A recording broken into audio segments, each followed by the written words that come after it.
Dito ako sa may Manila Chinatown. Ayan, papasok ako. Ayan, sa may Binondo. Ayan, dami dito.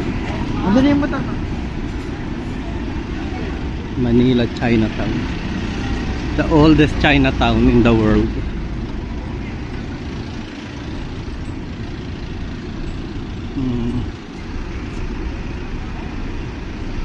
Titikim ako ng mga iba't ibang sikat na pagkain dito, mga Pilipila. Ang amoy niya oldest din. Ayan, ayan. Ayan tao.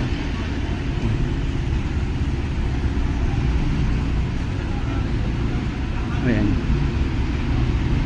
mga Chinese na paninda. Ayan.